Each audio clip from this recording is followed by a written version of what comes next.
Hello दोस्तों, कैसे हैं आप सभी। नमस्कार, मेरा नाम है प्रिंस कुमार और आप लोग देख रहे हैं सनविन क्लासेस। आज की क्लास में हम बिहार बोर्ड कक्षा 8 इतिहास को पढ़ने वाले हैं। आज इसका चैप्टर 1 को करेंगे और इसका पार्ट 2 है। पार्ट 1 पिछले बार हम करा चुके हैं, तो आप लोग उस क्लास को देख लीजिएगा। हम उसका लिंक डाल देंगे। तो चलिए दोस्तों, अब आगे बढ़ते हैं क्लास की ओर। उससे पहले आप सभी भाई बंधुओं को बता देना चाहते हैं, हमारे यूट्यूब चैनल सनविन क्लासेस पर संघर्ष बैच लॉन्च हो चुका है। इसका मात्र फी है 0 रुपया फ्री में। और इस यहाँ पे आपको live class, PDF notes, test series, doubt class और वीडियो क्लास मिलता है। तो आप लोग इस क्लास में ज़रूर से ज़रूर जुड़ें। तो चलिए दोस्तों, अब बढ़ते हैं चैप्टर की ओर। पिछले कक्षाओं में हम लोगों ने इतिहास के बारे में पढ़ लिया था, अमेरिकी क्रांति के बारे में पढ़ लिया था। आज हम लोग इस क्लास में फ्रांसीसी क्रांति के बारे में पढ़ेंगे। तो सबसे पहले फ्रांस की राजधानी आपसे कोई पूछे तो आप लोग बताइएगा फ्रांस की राजधानी कहाँ है। पेरिस है। और 14 जुलाई 1789 ईस्वी को क्रांतिकारियों ने कारागृह जेल को तोड़कर मुक्त हो गया। तब से 14 जुलाई को रिलीज फ्रांस में राष्ट्रीय दिवस मनाया जाता है। 14 जुलाई 1789 ईस्वी, 14 जुलाई 1789 ईस्वी। आप लोग इस तिथि को याद रखिएगा। फ्रांस में इस तिथि को राष्ट्रीय दिवस मनाया जाता है। तो आपसे पूछे फ्रांस में राष्ट्रीय दिवस कब मनता है, तो आप लोग बोलिएगा 14 जुलाई को। कितना जुलाई को? 14 जुलाई को। तो चलिए दोस्तों, अब आगे बढ़ते हैं। आप सभी के बुक में फ्रांसीसी क्रांति के बारे में विस्तार से नहीं है, लेकिन आप लोग मैट्रिक में जाइएगा, 10th में जाइएगा, तो आप लोग को फ्रांसीसी क्रांति के बारे में विस्तार से एक चैप्टर पढ़ना होगा। तो हम उससे कुछ बता देते हैं। तो फ्रांसीसी क्रांति मुख्यतः 3 क्रांति हुई। पहला हुआ 1789 ईस्वी में क्रांति, दूसरा हुआ 1830 ईस्वी में क्रांति और तीसरा हुआ 1848 ईस्वी में क्रांति। ये फ्रांस में मुख्यतः 3 प्रकार की क्रांति हुई है। आप लोग इसे याद कर सकते हैं। तो चलिए दोस्तों, बढ़ते हैं। फ्रांस में गणतंत्र प्रणाली अर्थात लोकतंत्र है। आपसे पूछेगा तो फ्रांस में किस तरह की प्रणाली है, तो आप लोग बोलिएगा गणतंत्र या लोकतंत्र प्रणाली है।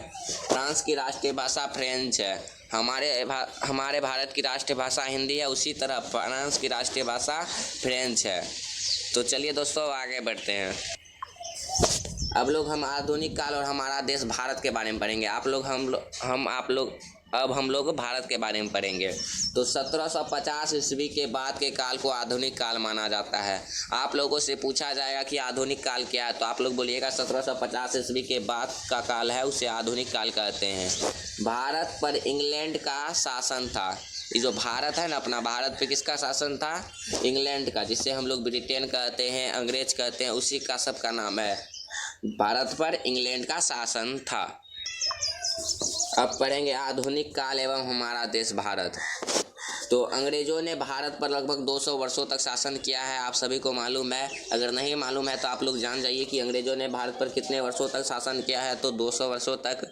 भारत को 15 अगस्त 1947 को आज़ादी मिली थी। अब हम जानने की कोशिश करेंगे कि औपनिवेशीकरण क्या है। ये बहुत इंपॉर्टेंट क्वेश्चन है, आप लोग इससे रट लीजिएगा। औपनिवेशीकरण क्या है?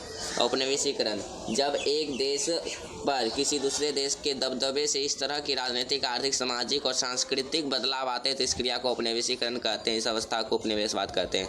आप सीधे तौर पर याद कर सकते हैं, जब कोई देश दूसरे देश पर शासन करता है उसे ही उपनिवेशवाद कहते हैं, तथा ये जो प्रक्रिया है इसी को उपनिवेशीकरण कहते हैं। आप लोग शॉर्टकट में इसे याद कर सकते हैं। इतना लंबा चौड़ा परिभाषा लिखने का कोई ज़रूरी नहीं है।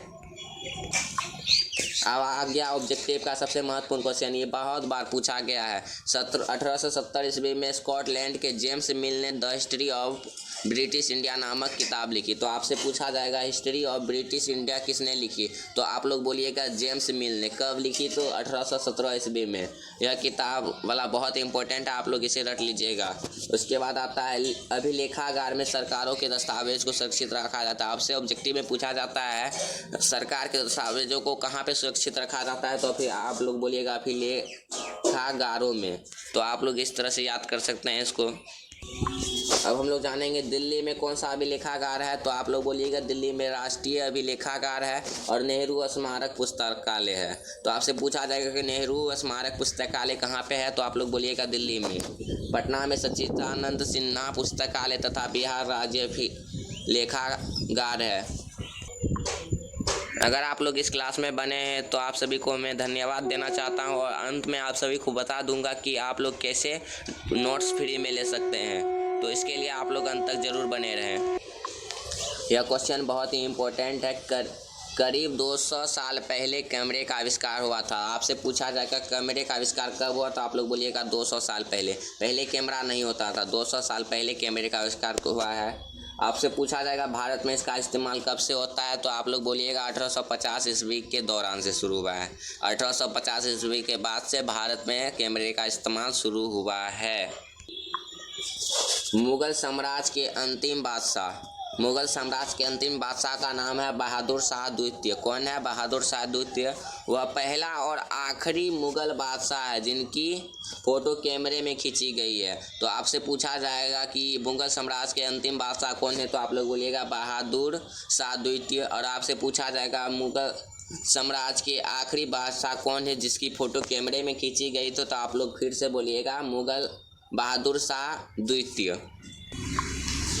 उसके बाद कुछ इंपॉर्टेंट पॉइंट हैं, जैसे 1912 ईस्वी में बिहार एवं उड़ीसा को बंगाल से अलग कर दिया गया। तो आपसे पूछा जाएगा कि 1912 ईस्वी में बिहार एवं उड़ीसा को बंगाल से अलग कर दिया गया। तो आपसे पूछा जाएगा कि बंगाल विभाजन कब हुआ, तो आप लोग बोलिएगा 1912 ईस्वी में। कितना? 1912 ईस्वी में। उसके बाद 1936 ईस्वी में उड़ीसा को बिहार से अलग कर दिया गया। तो आपसे पूछा जाएगा कि उड़ीसा को बिहार से कब अलग कर दिया गया, तो 1936 ईस्वी में।